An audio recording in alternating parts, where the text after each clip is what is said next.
So my name is Alexander Rogenkamp. I'm from District 3, and today I'm going to be talking about C-37 or 36. I'm going to be completely honest with you. It is extremely frustrating how unbelievably confusing all of this is. As someone that's semi-been out of politics since I got out of the military and now getting back into it, I understand why there's not as many people around me, because this shit's fucking stupid. No, I don't care. This is dumb, how confusing this is. And going over, let's see, and I had to plug this into AI, of which I hate AI. I'll just get that out of the way.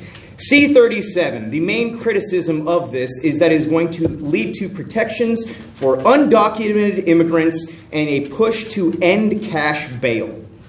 Now, as we've all been seeing it, we are clearly living in an anarcho-tyranny type state where immigrants, specifically illegal immigrants, are being harbored, they're being protected, and it is clear that Washington State cares more about illegal immigrants than they do rest of us. And the fact that this states, once again, I'm just plugging this into AI because I'm some dumb monkey and this is stupid and confusing to me, but I plug this into AI and this says he wants to end cash bail. What that tells me is that we're trying to prioritize illegal immigrants, and we're trying to end cash bail for all of us citizens that already lived here, and our fathers lived here, and our grandfathers lived here, whereas illegal immigrants can just come into our state and just be given everything. And you know what? I speak for I don't know how many Washingtonians that were fucking sick of it. Thank you. Next we have Emily Anderson, and then Celeste Sonata.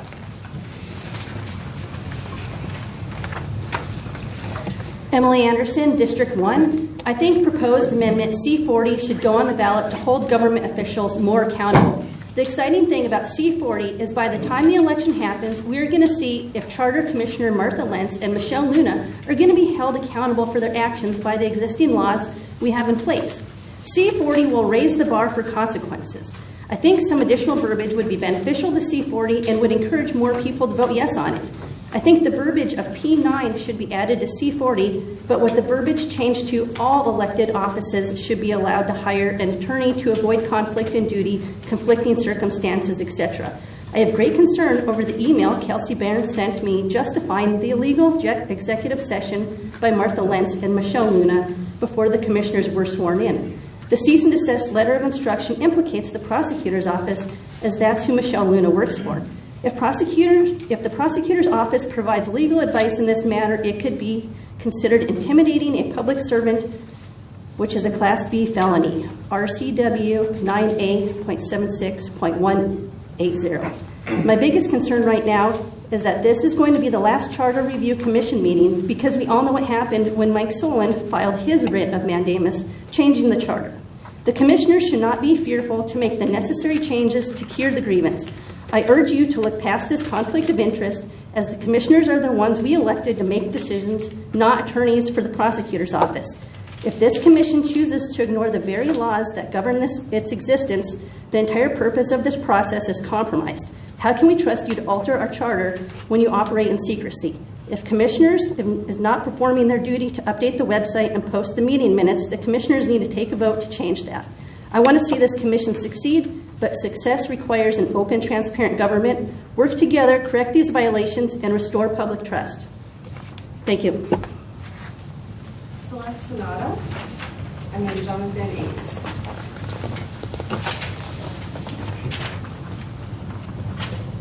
Celeste Sonata, District 4, in support of C-36. I'm trans and autistic, both of which are deemed unfit for military service. And the same was true back when I talked to the Army recruiter at 19 years old. But because those labels were not yet a part of my story, today I stand here also a veteran. It turns out those disqualifications didn't impact my ability to serve honorably in the first place.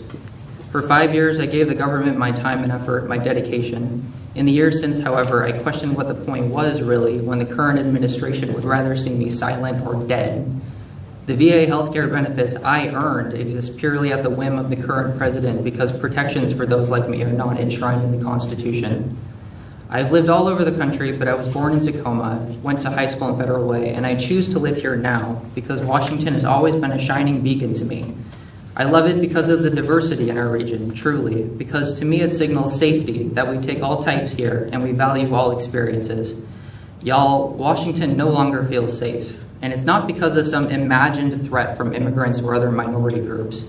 Nationally, our rights are stripped without recourse, Roe v. Wade overturned, the Voting Rights Act gutted. Here at home, I see anti-trans legislation coming down from the state, and I see the ICE detention center right here in the city.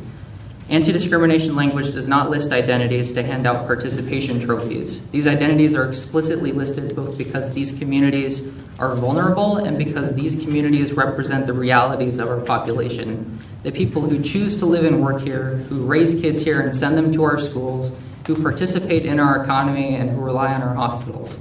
Without that diversity, our state would be a cold reflection of what it otherwise could have been. Anti-discrimination language is a promise to protect the people that make Washington what it is. These protected categories should be expanded whenever possible. If you'll excuse me, I'm late for work. Thank you. Jonathan Ames, and then Vicki Burke. Yeah, Jonathan Ames, District 3, looking at C37. I look at the rationale for this, and it says that we're worried about erosion of working class communities.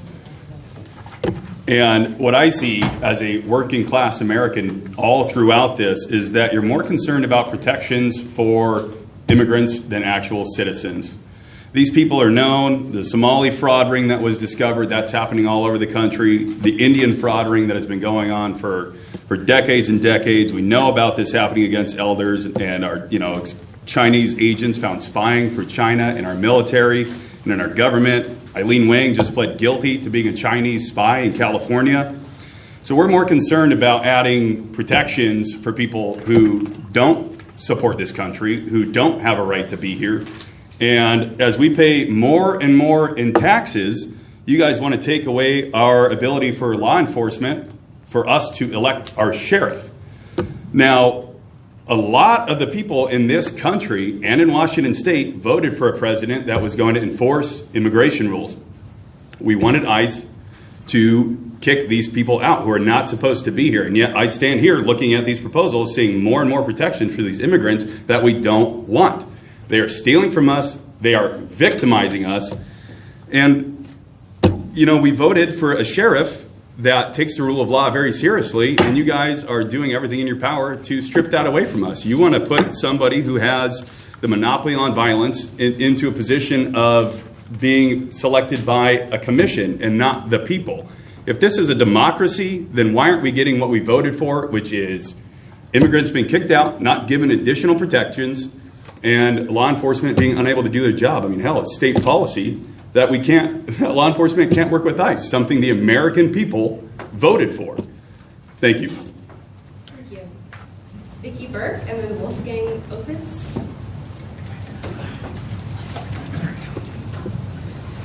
Hi, I'm Vicki Burke, District 2. I'm here to discuss C27. I'm concerned for what it is not protecting for our people. As a Native American, my people were born here. The other half of my family came over through Ellis Island, okay? So all they had to do was write their name on a piece of paper to be accepted here. So I have a lot of problem with the hate that's in the room right now. I've heard some pretty disturbing comments, and I choose not to repeat them at this time. But what I am concerned is when we have people that are in these trailer parks that are looking at being judged, they're going to be charged differently if they have 7 people, in the lot that they're living in, or if there's 2 people living over here. We know that generational living happens a lot in many cultures, and we've got to quit those divisions. That one thing they have is a beautiful family thing. We're not putting those people in nursing homes. They're keeping them in their homes. We need to keep them affordable, and we've got to quit putting things out there that shows so much bias. We're not looking to protect people illegally. We're looking to protect the people that are here legally. And people need to understand that. They have rights too. They are here legally. I work with several people that have green cards, and there's just no excuse for this hate that is in this room right now. And I beg the council or the charter committee to please take a look at your community, listen to your constituents, and I'm happy to email all of you and get a little deeper because I ran a little emotional as usual, but I couldn't help but with the things that were said tonight. So I would like to ask you to please take a look at the 27, look at what's missing, look at what we can do to add it. I agree 100% with each and every one of those things. Thank you. Wolfgang Ilkens, and I'm very sorry. Yep, you've got it right. Oh, wonderful. And then next will be Lisa Olson. Yeah, Wolfgang Opitz, District 7. Thank you for your time tonight. I'm here to testify around 01 and C25, which I see traveling together. Recently retired 18 months ago or so as the Deputy Finance Director for Pierce County, but prior to that I was Assistant Treasurer for the state and Deputy Director of the state's Office of Financial Management and several other roles at the state. And those roles are all relevant to my comments about creating and codifying a 4-year balanced budget outlook. Very important, very useful to do. It's something the state created beginning in the 1990s, perfected, worked with, and over time codified itself and now has established that role and uses it quite systematically. The county had followed in those footsteps and done the same thing. So you're right at the same point where the state was about 15 years ago when the state chose to codify the structure to develop these outlooks that take budgets beyond the immediate. So the important thing here is that you create structure in code that lives beyond any one person or one entity, and you commit to it in a way that, by the way, our rating agencies, when they look at our credit standing, see as a huge credit positive for both the state as well as for the county. Similarly, you create responsibilities for someone who has to do that work, and that's where your 01 comes in perfecting some language and clarifying who is responsible and designating the entity and the person who is in charge of creating that outlook as well as managing the finances of the county. I commend you considering these things. When you look at C25, I would urge you to look at the amendment to the amendment that Luann Rohrer will speak to. Thank you. Thank you very much. All right, Lisa Olson and then Carol Sue Brayton. Good evening, Lisa Olson, County District 4, and I'm here to speak out on C1. Is that okay? It is confusing. I agree with the gentleman earlier. C1 would remove the sheriff from being an elected position and replace it with an appointed sheriff chosen through county government authority, and I do not support this change. The people have the right to choose who protects them and serves them, and if there's a problem, the people will recall him or her. The current system allows the people of Pierce County to directly elect the sheriff. This matters because it creates clear accountability to the voters. We need turnout, not reasons to give up on voting. I mean, we need voters to have a reason to continue voting and enjoy voting and have something to vote for. So no more appointments. Let's just stop all appointments, really. Moving an appointed sheriff would reduce direct voter control and place that authority in the hands of smaller groups or officials.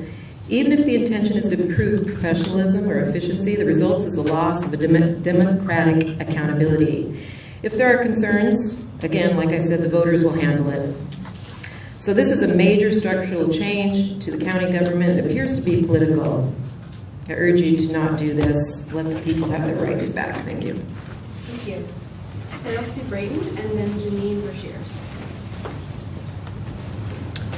Carol Sue Brayton, 5th District. I'm a second and third generation American. Each of my great-grandparents or great-grandparents came here legally, far back in the 1870s. Carol, can you say which? I'm speaking to 37. I'm speaking to 30. I'm speaking to 29. I'm speaking to the 36 and a couple others. So As far as the constitutionality, we need to comply to and with federal laws. I have the immigration information. My grandparents and great-grandparents were vetted when they came to this nation. So as far as this goes, it violates federal law that goes back prior to 1880. And I'm looking at this, and you need to start looking at reality. We don't need cash bail. We don't need a sanctuary. We need legal and lawful immigration. And people have waited 10 years, and some people are just pushing through. This is wrong. So I don't want cash bail because of the way it's written in there and the language it sounds. We should also, I think a 4-year budget is too long. We need to do it and set it out 4 years, but we need to make sure it's balanced yearly. We also do not need an ombudsman. The cost is too much, and also it goes against the voters, that the voters put somebody in place who's supposed to keep them from government tyranny, which is the sheriff. That's under our state constitution. We should also be looking at housing stability should both go to the county council and the state legislature, where we can make laws to protect those kinds of housing. It's very critical that we do have that kind of housing, and it's important, but we need to make state and county ordinances state laws. So, and also with the children and young people in the council, we don't know what's there. I believe I got 2 seconds, so that's right. Oh, Thank you. 4 seconds. Thank you. Or, Janine Brashears.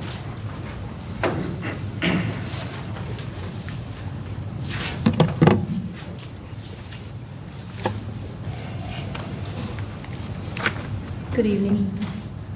My name is Janine Brashears, and I'm in District 1. I'm speaking tonight on C24, C36, and I'm not sure if I can still speak on the sheriff election bill. I'm not sure if that's, I see it's C33 somewhere along the line, or C1, either way. With regard to C24, the Veterans Affairs, I am a veteran. I've had the wonderful and distinct privilege to serve my country for over 20 years. I've been to Iraq, Afghanistan, and all over this great nation of ours. I read the Veterans Affairs, where it says the purpose of this section is to establish a coordinated framework for veteran services that improves access to assistance, strengthens accountability, and enhances coordination with federal, state, tribal, and community partners. And with all due respect, the only thing I could think of was no. Just no. Absolutely not. Again, no disrespect, but this state and this county, in many ways, not always, but in many ways, have already proven that they cannot be trusted with those things. My vote is no.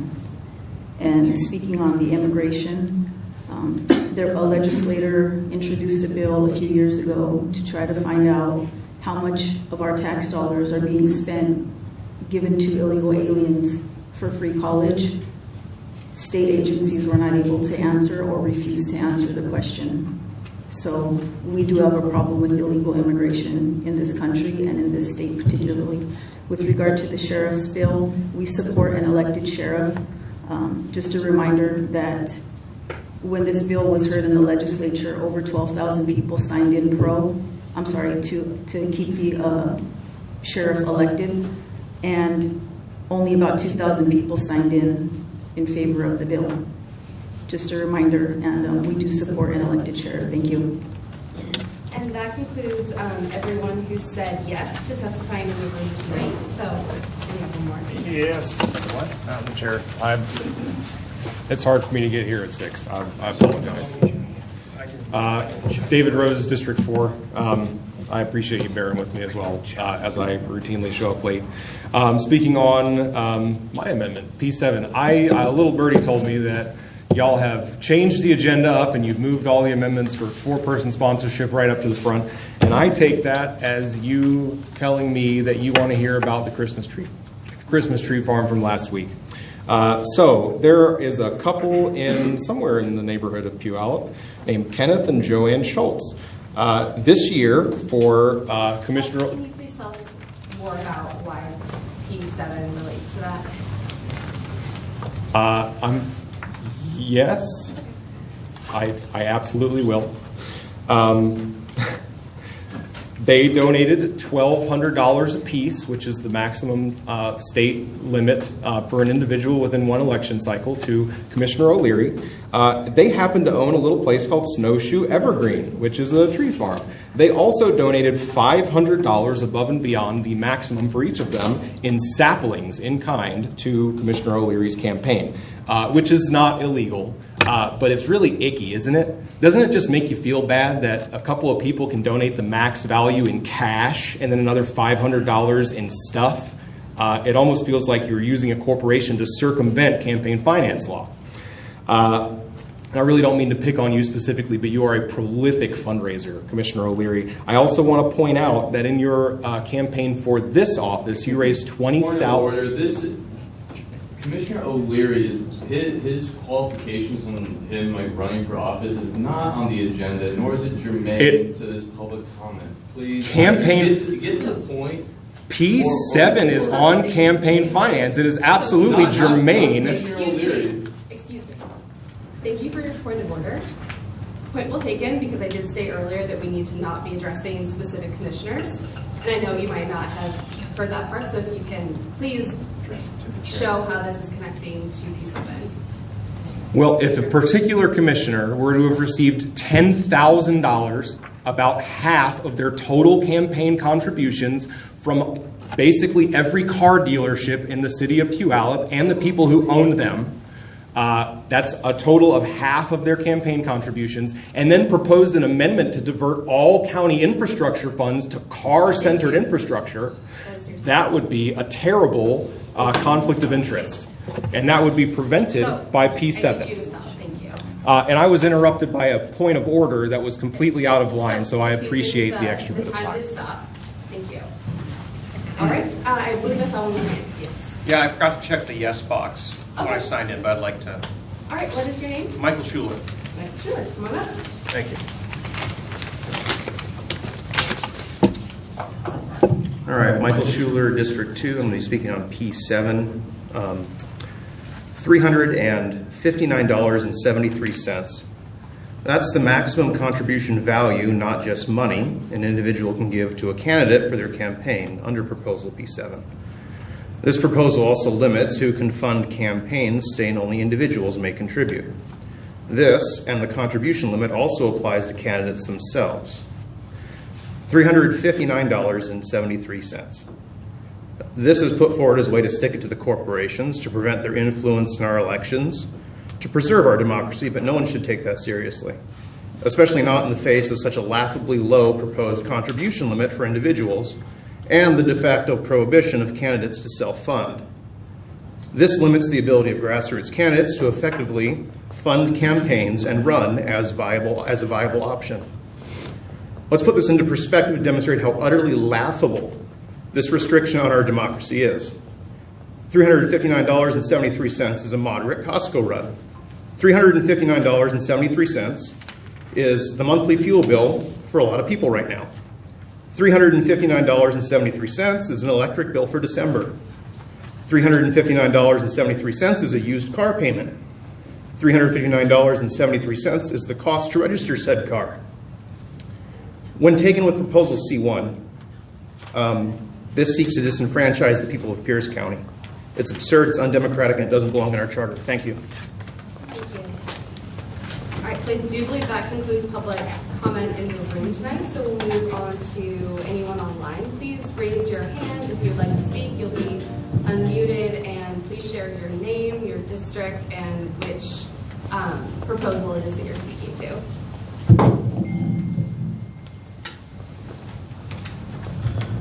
So I'll just call them out as I see them.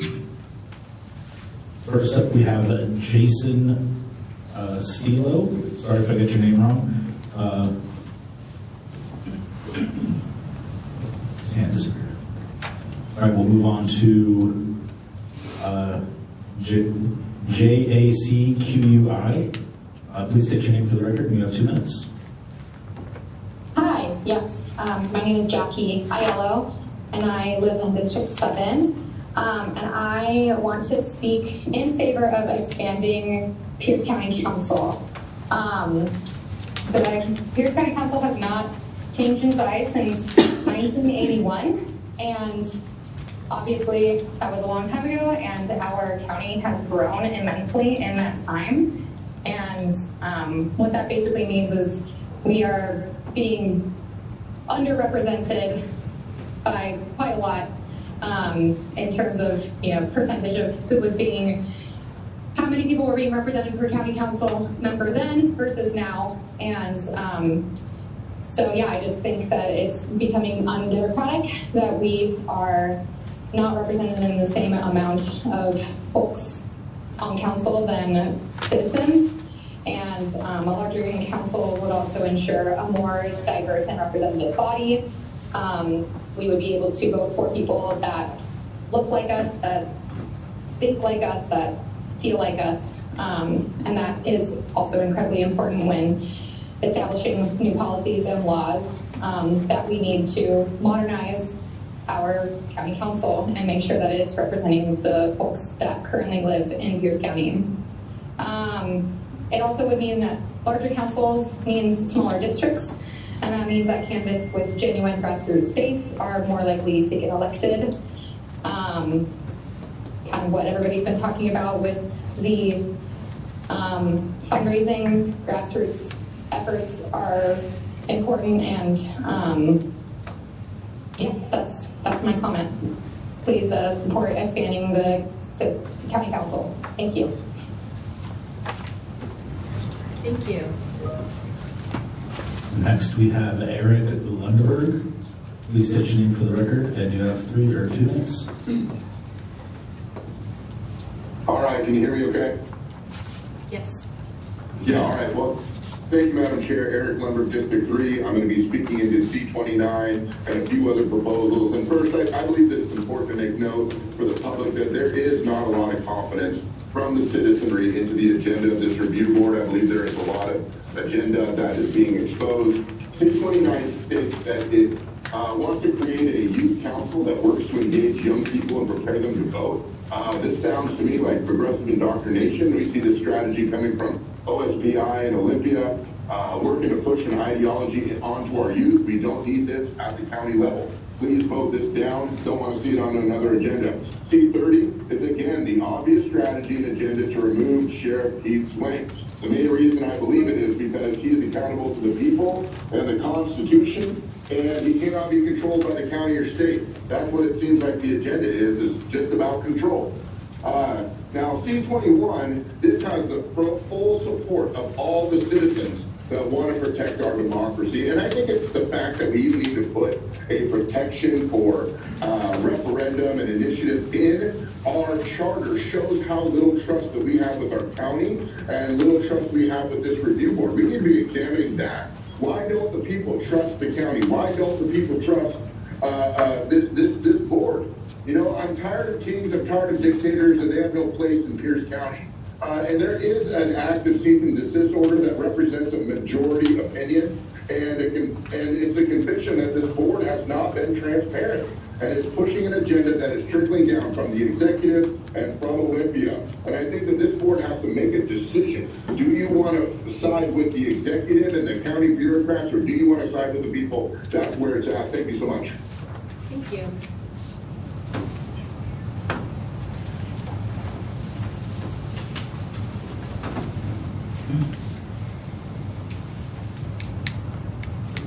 Next, we have Jeff Winter. Please state your name for the record, and you have 2 minutes. Oh, yes, Madam Chair. This is Jeff Winter, District 5, here to speak on C-40 accountability. I recently read the letter of instruction from Emily Anderson, one of the people that's seen in Article 1 of our state constitution. Apparently, I'm not the only one who's concerned about the heavy influence Pierce County attorneys have on this commission. Which brings to question, when we elect a public official, do they even represent us, or do they immediately go to a third party who's not sworn to the Constitution for the advice on what they're supposed to do, further delegating their authority we gave them? And these unelected publicly paid attorneys paid with our taxes, do they get full disclosure of the counsel they give to their advice? Who really is the trustee? Now, it's my understanding that in order to practice law, attorneys must be members of the Bar Association. Is the Bar Association even mentioned in our Constitution, or is it a foreign entity that has infiltrated our form of government without right? It may be that I overlooked it, but I did find the Bar Association mentioned in the United States Constitution or any one of the 50 state constitutions, which means it is in fact a foreign entity that has infiltrated our government, our form of government. In the Pierce County Charter, if the Pierce County Charter gives the commission the power to propose changes to the charter, who is actually using that power? In closing, we the people have the right to redress grievance, and it would be unconstitutional to charge someone money to exercise a right. For this reason, Pierce County must refund Emily Anderson any costs they charged her to file her letter. After all, that's what we pay taxes, so that our government will uphold the declared rights of the people. If this commission would have taken their oath seriously and followed the rule of law, this situation would have been avoided. Thank you. Thank you.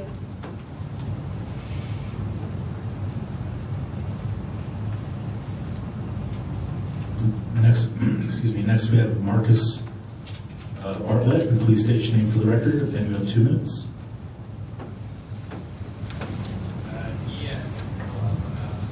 Marcus Bartlett. I live in District 7. I want to talk about C30.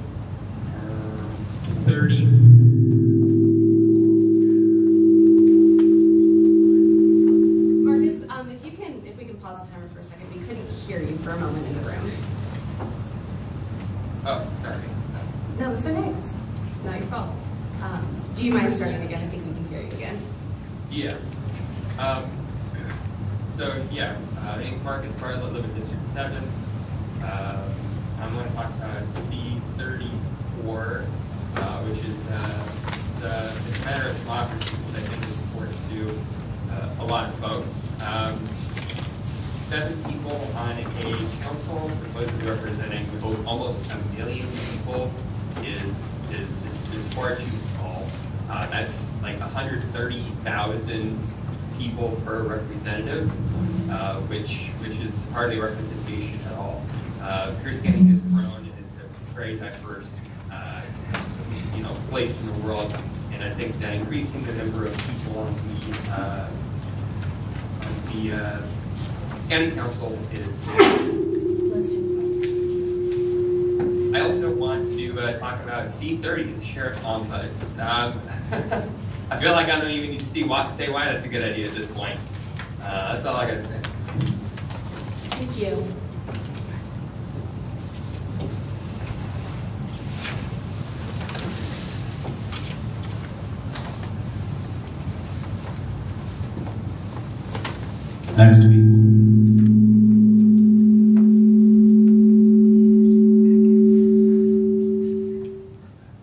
Next we have Matthew Karas. Please state your name for the record, and you have 2 minutes. Hello, can you hear me? Yes. Okay, my name is Matthew Karas. I live in District 3. Are you able to hear me? Yes. Yep. Okay, perfect. I just want to speak in support of C27 and C29. But really quickly, I just want to ask the board just one request. If we could just do a little bit better job at making sure that we call points of order when people are saying like hate speech or just not being on topic. I just noticed that was just a little bit of a problem today. Also, okay, so C27, I'm just, I lived in Puyallup for my whole life, and I just know that there are many folks out here who really need housing and housing support. And unfortunately, with trailer park homes, they don't have, the people that own the trailer park homes now own the land underneath. So I think we need to do a better job at protecting those people, making sure that they have the ability to stay at their school districts, stay at their local hospitals, stay at their local jobs, because all of that contributes to the livelihood of all people that make up Pierce County, including our undocumented members, right? Lastly, I want to talk about C29. I really want to support students and youth who want to be part of the council. Funny enough, I was a youth in high school that was also involved in local and city politics, and that actually helped shape me. You know, not just as a person who's concerned about the rights of my fellow constituents, but you know, also it shaped me as a teacher. It shaped me when I was a nurse, when I did medical work.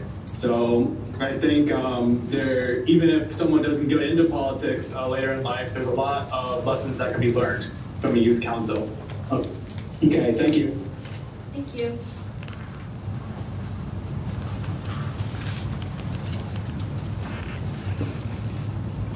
Next, we have Cassandra. Please state your name for the record, and you have 2 minutes.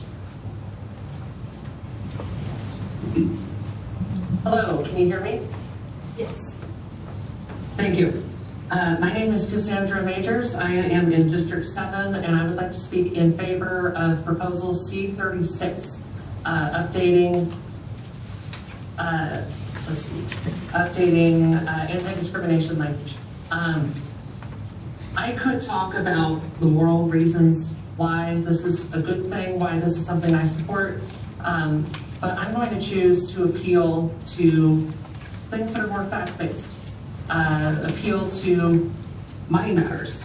In addition to the stated reasons, or stated rationale for the proposal, aligning our anti-discrimination documentation and our policies across the county in various offices. Doing so reduces costs in working out any differences. If one office has one idea of discrimination and another office has a different idea, reducing those discrepancies saves our constituents money.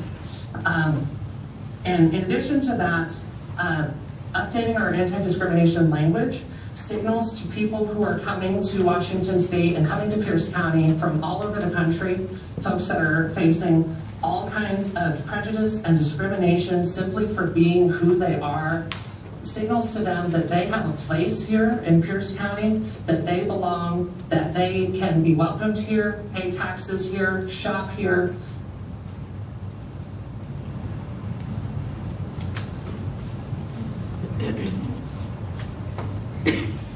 Can we pause the timer? I think, Cassandra, we might have lost you. Cassandra, can you hear us? Oh, sorry. It's okay.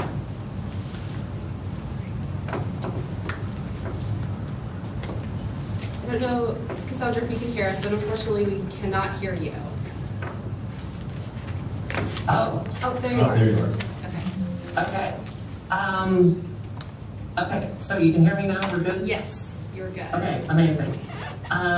So just to keep it brief, in the interest of the time of the council here, I'm speaking in favor of C36, in addition to reducing costs that may come from dealing with one part of the county having one type of discrimination policy and another part of the county having a different type of discrimination policy, dealing with all of that. Updating our anti-discrimination language in the county charter signals to folks that are coming to Pierce County, coming to Washington State from all around the country, folks that are facing all manner of discrimination. Cassandra, we have yeah. So Cassandra, you had about 18, 19 seconds left, so I'm sorry, we will need to cut you off. We started 2 minutes. All right, thank you. Thank you. Sorry, we'll take it. I should say. All right, next. Next, we have the username Zoom user. Please state your name for the record, and you have 2 minutes. Hi. Yes, my name is Lev Calendy, and I am a member of District 7. I am speaking in favor of C30. Our sheriff is an incredibly visible part of our county, and because of that, they need to be held accountable to the highest standard.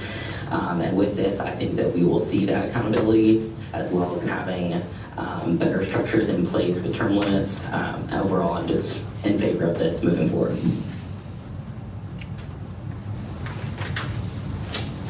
Thank you.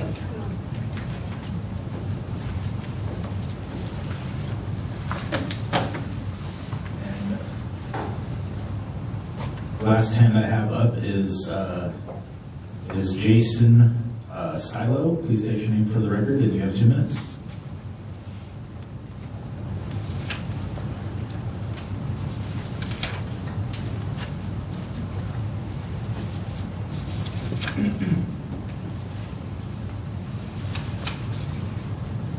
Jason, can you hear us? It looks like you're still muted. Can you hear me now? Yes. Awesome. I'm Jason Stylo, District 3. I'm speaking about C30 tonight. I strongly oppose the creation of an ombudsman or any similar oversight body for the Pierce County Sheriff's Office. This proposal is not about genuine accountability, it's about control. It is about adding layers of bureaucracy that will tie the hands of our law enforcement professionals while advancing a political agenda that some on this council appear eager to impose. The Pierce County Sheriff is not some unelected bureaucrat. The Sheriff is elected directly by the people, and it should stay that way. This is the ultimate accountability mechanism in our republic. Every 4 years, voters have the chance to review the Sheriff's performance, crime rates, response times, community safety, and decide whether to retain or replace that sheriff. No appointed ombudsman can claim that same democratic legitimacy. Creating one undermines the will of the voters and defeats the sheriff and his predecessors. We already have robust systems for handling complaints of misconduct. The Sheriff's Office maintains an internal affairs unit dedicated to investigating citizen concerns with integrity. Deputies are subject to state certification standards through the Washington State Criminal Justice Training Commission. We can decertify officers for serious misconduct. Court oversight, civil lawsuits, and the state attorney general provide additional checks. Why do we need yet another layer of unelected office, likely staffed by political employees, sitting in judgment over professionals who run toward danger while the rest of us run away? An ombudsman will primarily create red tape.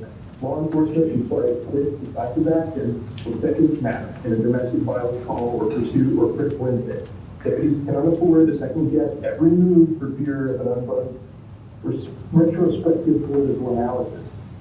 Investigations will drag on longer. Resources will be diverted from patrol cars and street-level policing to paperwork and hearings. Pierce County is already facing serious staffing shortages and underfunding challenges in the Sheriff's Office. Thank you, Jason. Adding another. What's that? Oh, that is your 2 minutes. Thank you so much. Okay. Yeah, have a good night.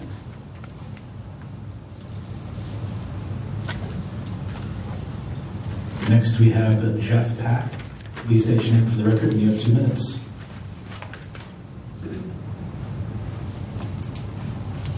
Okay, there we go. My name is Jeff Pack. I'm a resident of District 2. I've been testifying and I'm speaking generally about C30, but in reality, I've been testifying in Olympia down for 10 years, and I've seen an agenda coming out of Olympia, and I have to admit, I've lived here in Pierce County for 30 years, and I'm deeply, deeply disturbed that I see that same number of agenda items being posted here as I've been listening to this hearing and some of the previous ones. I'm disturbed when I see things like C30 that basically removes the will and the vote of the people. I'm disturbed when I see secret meetings being called, and specifically the executive meeting that was illegally called out, because it's analogous to things that I saw down in Olympia where the Democrats locked the public out of the wing of the building there, just in order to carry on their own secret discussions. I see more rights and more willingness to give illegals more stuff also coming out of Olympia. Overall, I just find the whole direction this is moving and the things that I'm hearing deeply disturbing, that I see this kind of direction now in my own backyard. And that's all. Thank you.